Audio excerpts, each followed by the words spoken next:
nga pala Sam. Ako naman si Kenneth. Party kami ng Amboy. Thank you sa mga nagsipunta sa Christmas party. After nyo mapanood ng first output namin, punta naman ang second output na Amboy. Siyempre, kailangan din na exposure ng mga cameramen. Nag-cut talaga kami para i-shoot to. Joke lang.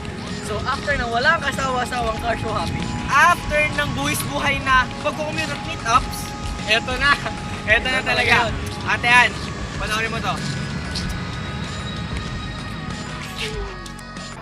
Nakilala ko si Ate Ann nung sa Metro Rides din yun sa Robinsons, Manila. Yung event na yun, di namin nakalain na doon namin makikilala si Ate Ann. Si Andy na talaga na nakikita sa Facebook yung mga photoshoots niya kasi may mga friend akong photos. Nakilala ko si Ate ko sa A-Plus, meeting. Ako, nakilala ko siya sa events namin sa A-Plus din. Hindi, nakita ko lang yung profile pero so far, ayun, naisip ko, pero paano ko kaya sila makikita? Hindi naman sa stop, parang, pero kayo hindi na parang may performance sila or what? Nakilala ko si Ann kasi parehas kami paint, so parehas kami sa A-Class. Hindi naman siya snubbers, di katulad ng iba. Siya yung unang nakilala namin na pumansin sa amin na model kasi yung iba busy. Matagal ko na rin siya pinapollow kaso na naging fan niya ako nung nakita ko yung mga pictures nila dun sa Phil's Construct. Phil Construct. Ulit yan, sobrang makulit yung sa Lord! Nagkaroon kami yung nag-drive. At sobrang bait. Kasaban na picture ako, tinanong ko, ano name mo? Sabi, Ann. Ay, si Ann, ayun. Naging close kami kasi pares kami value. Simula nung naging paint babe siya, hanggang sa ngayong mall show nila, sinusuportahan pa rin namin siya. Nagkaroon na ng fanatics, na ngayon, Anvis na. Parang tropa-tropa lang. Alam mo yung parang hindi niya tiyatratong fan yung mga diba? Parang yung saya niya kasama. Sino man nagmamahal kay Ann dito? Pasigan!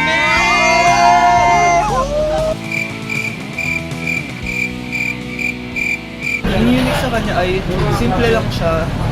Maganda, tapos simple lang. Hindi ba yung parang sobra yung nagpupunta sa bar. Then, ang unique kay Ann is, maliit siya. Joke! Joke lang yun. Mga fan niya, sobrang ina-approach niya kapag may events. Hindi siya babae at saka yung model na maarte, hindi yung pili lang yung makikisalamuha niya, tapos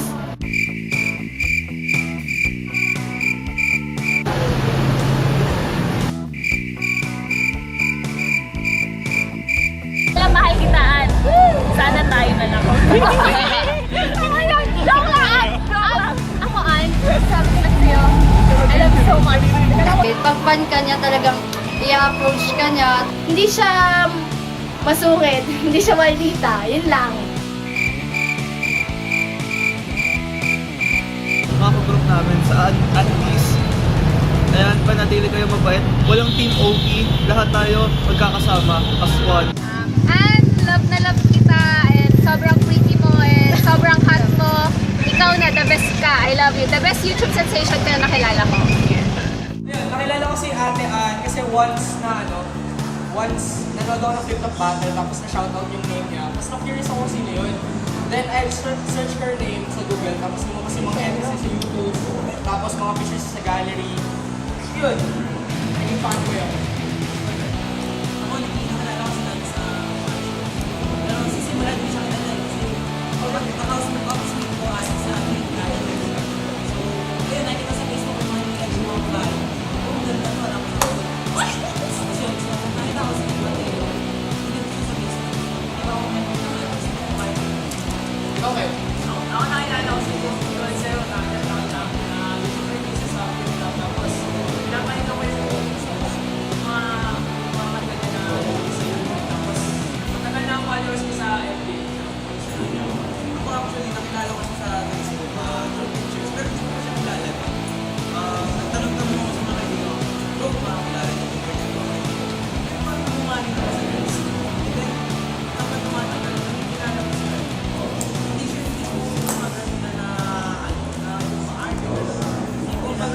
Simple lang. Simple lang. Simpleng babae. Sobra. Kausap. Ako naman, nanonood ako ng TVA nun. Nakataon lang na... Naglalaro siya? Nagkataon lang na nalipat ko sa upload. Eh, medyo naganda ng soba. Coincidence, I think na. Excited ko talaga lumabas yung pangalan niya. Tapos, ayun, nakilala ko siya. Sinabi ko sa'yo. Eh, ito yun, nakilala ko. Fanboy na rin. Kung may isang unforgettable moment man ako sa inyo, alam ko, mag-agree kayo sa akin. Friend request ni Ate Ann. Siyempre, friend request ni Ate Ann. Saka yung unang-unang car show ngayon natin ko kung saan ko kayo nakilala, friends. Manila Auto Salon. Na-shock talaga ako, grabe. Na-starstruck ako. Tapos, hindi ko inaasahan na, boom, bigla kaming maging ganito, sobrang close. Tapos, etc. Things escalated quickly, grabe. Grabe. Ako rin dun sa kasi, parang natuloy ako, parang, sa Dota na stand ka. 5 seconds, Oo, di ba? 5 seconds. Parang, sino to parang ang hit na nasa mga galing sa langit doon sa lupa. Tapos parang naririnig ka na mga disturb sa mga patay. Nice, parang wala na, hindi ko na alam kung hindi ko. Parang, nasan ba ako? Ako, ang maganda naman ko yung unang like niya sa post ko sa artist na yung mga comment ko. Nakita ko sa mas, parang na-stand din ako na ako ni Ate Mas. Ngayon sa akin, ang unforgettable moment sa kanya, yan din, yung friend ko. But, siyempre, ako para sa akin, napatanong ako si Kuya. Sino gusto ko namin? Sample. Demo mo. Hindi ko, sa ginagawa ko na ako. Kuya, dito. Mapapansin niya, ako ba yung mapapansin niya, o yung hindi mo magkakawin sa post mo. Siyempre, ang dami na. So, at saka isa pa, yung sa mas. Alam mo rin ako, parang as in, slow mo talaga. Ngayon, para sa akin, yung algorithm, may practice mo. Ikaw sa. Unang unforgettable moment ko yung unang beso ko kay Ate Ann. Miss na mo. Hindi ko pa napupunasan yung dito. Pero naligo ka nung araw na yun. Pag-plastic ako dito para hindi mahalay. Ay, ginagamit na tayo kasi, di ba? Para kumarin. Oo. Ito, isa lang mga sabi kay Ate Ann. Ang daming mga unique characteristics na sa kanya sa CB. Pero ito lang, bilang isang model, bilang isang YouTube sensation, bilang isang sikat na Cebu TV, siya yung pinaka-simple, pinaka-mabait, pinaka-close sa fans niya. Simple. Wala na akong sasabi pa. Grabe. Ako rin wala talaga. Siya na yung wala ako na ano eh. Parang walang hangin sa utak. Napaka-low profile. Kumbaga wala siyang oxygen. Parang nag-ayos natin sa lupa. So kahit ano lang tayo, patay-patay, wala siyang pinipili. Pinalit sana para sa bata. Kasi kita ko siya, Ang diwata. Pakpak na. lago na lang yung mga picture niya talaga. Ganda-ganda siya. Nakapahit niya sa FB account. Pero kung tinignan si Ate Ann, kahit lumalabas siya sa TV, lang siya followers, napakasibilis yung tao.